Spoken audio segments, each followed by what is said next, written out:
All right.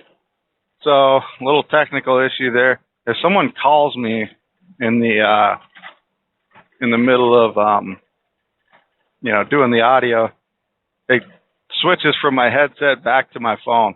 So, sorry about that.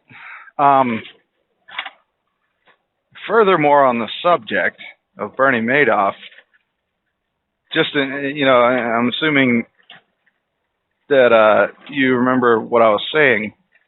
The point that I was getting to is, you got guys that are giving him 100,000s at this point, and he's just on it, and he's not even putting it into the stock market. He's not playing anything. He's writing down a bunch of fake exchanges that are happening and just showing, a 45-degree angle on a chart that showing how their income's going up, slowly but surely. And it seems good enough. It seems great. But next thing you know, you got and this guy went deep. I mean, the reason why he is singled out is because, guys, he had 50-something billion dollars worth of people's money. And he was telling them all, and every time someone would cash out, he would just take somebody else's money to pay them. Like, let's say this guy left his money in there, 50,000, and he left it in there for a year and got a 12% gain. So he takes his money out, and Bernie's like, yeah, here you go, good job, But Bernie would try to keep them, with him so he could keep their money, or keep the money that he got from everybody else. So he would call them and smooth talk them, hey, I haven't changed anything. You're still getting 1%, so just keep your money with me, and he would make it sound like it wasn't a risk. So these, a lot of these people that wanted to cash out, he would convince them not to, therefore not having to pay anything. So, I mean, how could you not? And I understand that people, these are famous people, Kevin Bacon, he had major names. He had, a famous director. I can't remember who it was, but, he had foreign people, cashing in, getting 1%, giving him $1 million, $2 million, $50 million, it's just, and a lot of people were, it was like a craze or whatever. So people were putting like 90% of their income in with Bernie, thinking that they were all getting 1%. And he had a floor on his building dedicated to the scam, the 17th floor. And he was given, and whoever was on that floor was writing out old, statements and stuff to all these people that were fake. And this guy, he didn't get caught until the 2008 housing crash. The housing market crashed. And when that happened, everybody started getting scared, so everyone wanted their money back. And he just went home pale-faced and told his family, look, I have been scamming everyone. I've never even traded one stock. And so he's just sitting there with everybody's money, and they all want their money back. But they want that 1% that they've been getting every month. Not only that, but this guy's already bought, he's got 50-something billion dollars, so he's just out there buying fucking houses and cars, and I mean, just the audacity and obnoxiousness just to go out and start buying shit with people's money that he's not even doing anything with. He just literally cashes their checks, And this guy just took all their money. And think about a Ponzi scheme. It can't last, you keep taking from someone to pay someone else. Well, at some point, you're going to get the biggest,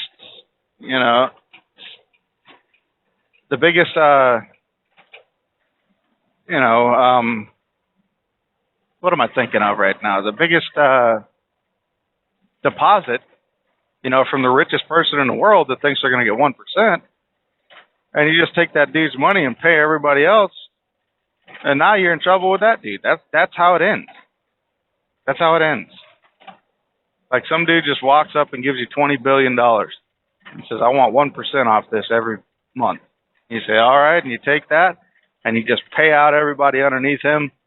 And now you and him got to fight to the death because you just stole $20 billion. So that's how a Ponzi scheme ends. But so stock market crashed, or the housing market crashed, and everybody wanted their money back.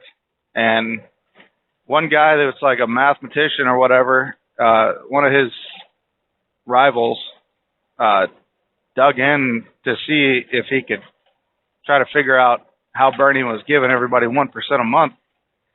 And he went to the SEC and basically filed claims he wrote to the SEC and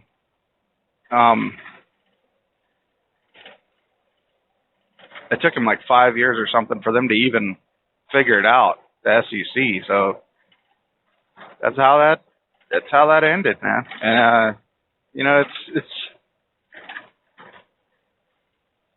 and he went to prison. They gave him 150 years in prison. I don't know why. That's another thing about prison. It's like, why would you give somebody 150 years? What do you think they're going to live to 150? It's not going to happen.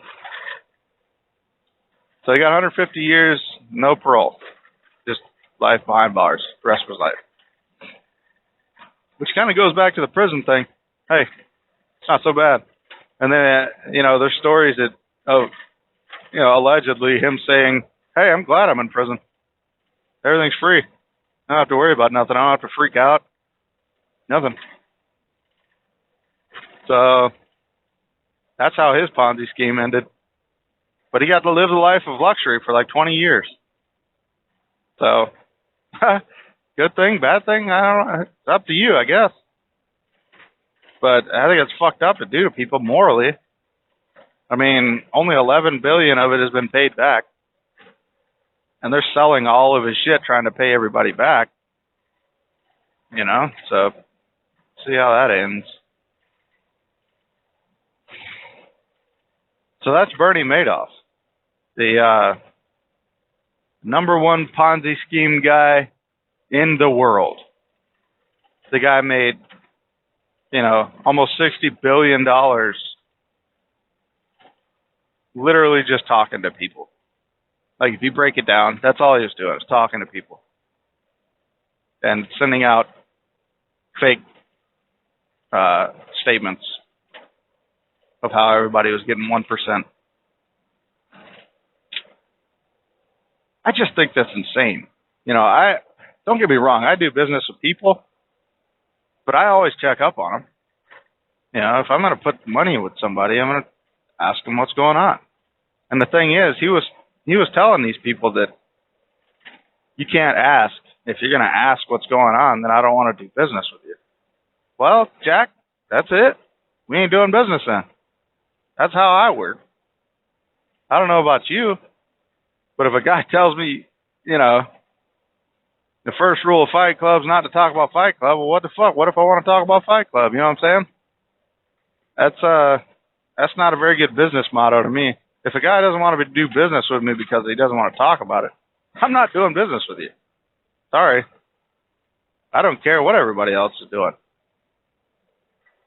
And there was a few people like that.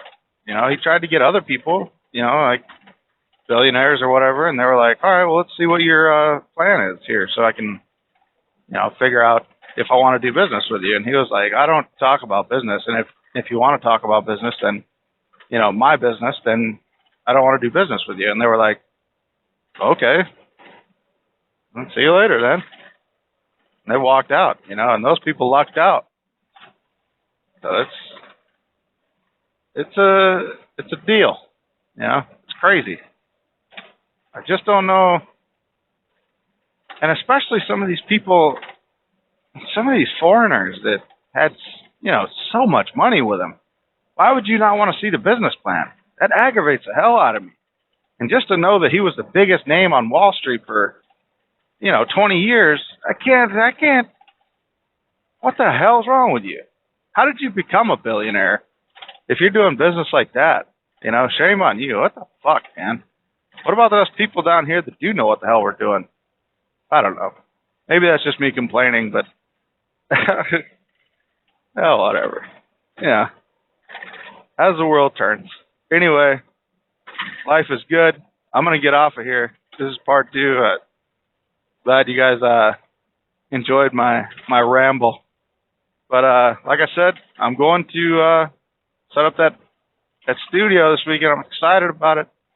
I hope that all goes well and I'm able to give you guys some really good quality stuff.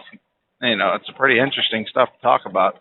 I know that a couple of people that are going to be on the podcast are very knowledgeable, hilarious, people that have different viewpoints. So it's going to get good. I'm just excited to set up, so I can do the live feed.